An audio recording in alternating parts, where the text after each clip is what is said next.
topic is twin cylinder diesel engine hydraulic dynamometer. This is the twin cylinder engine 1 and 2. When the engine start, you must unlock the exhaust valve so that the engine will start. This is the flywheel. This is the cooling water jackets. This is the dynamometer. Dynamometer is used for giving loads. So when we are applying loads gradually, the reading will change. The engine setup reading will change according to the load condition. So when what will happen when the load increases, the speed automatically decreases. That is the condition. Okay. When you apply the hydraulic load, automatically the speed will be reduced and also the performance also will be reduced.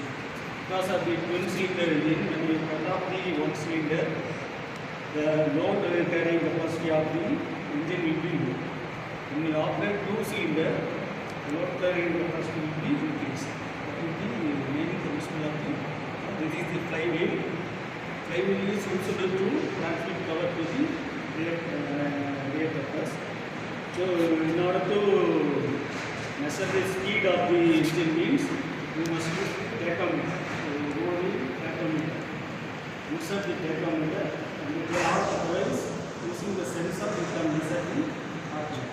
RPM means revolution and how much speed of the flywheel we can measure. So in the twin cylinder this is the purpose. This is the cooling water jackets. Without the cooling water jacket you cannot operate the engine because heat should be reduced inside the engine. For that only we are using the cooling purpose. And also the dynamometer. Dynamometer purpose is to giving the load.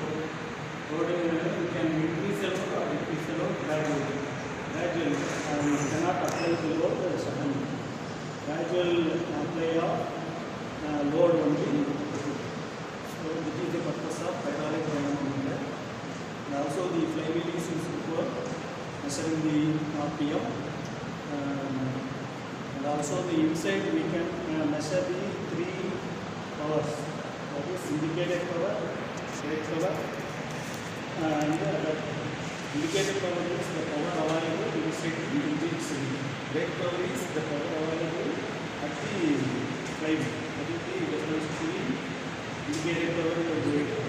Frictional power is difference between indicated power and brake power is called frictional power. Minus a you can calculate the frictional power. Frictional power is the loss. This is negative power, frictional power. The other indicated power and brake power, using the formula we can calculate the indicated power and the brake power.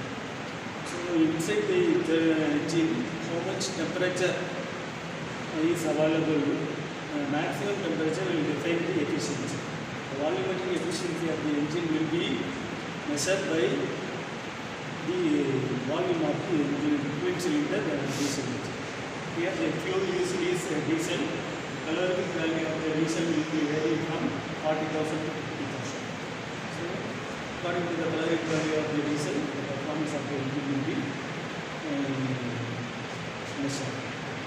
So this is the overall. If you have any doubts, you can ask me.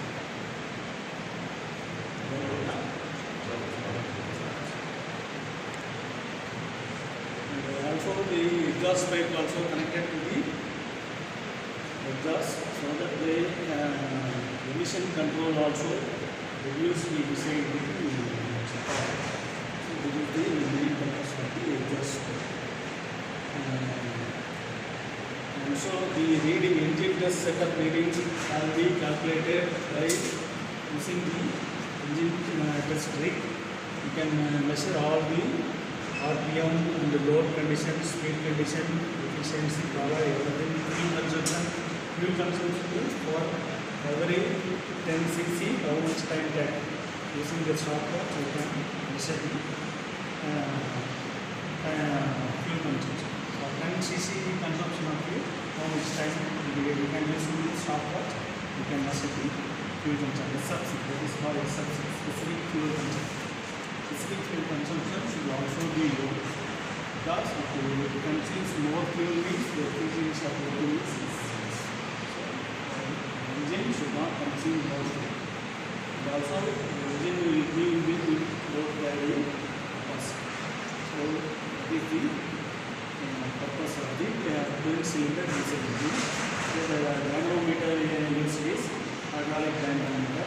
Hydraulic means the water. Water is the load. Hydraulic means load. Water. So using the water only we are giving the load. Other dynamometers are eddy current dynamometer are eddy current means using the current we can give the load. In this case, using the water we can give the load. That is the definition of hydraulic and eddy current dynamometer. So dynamometer purposes. Remedial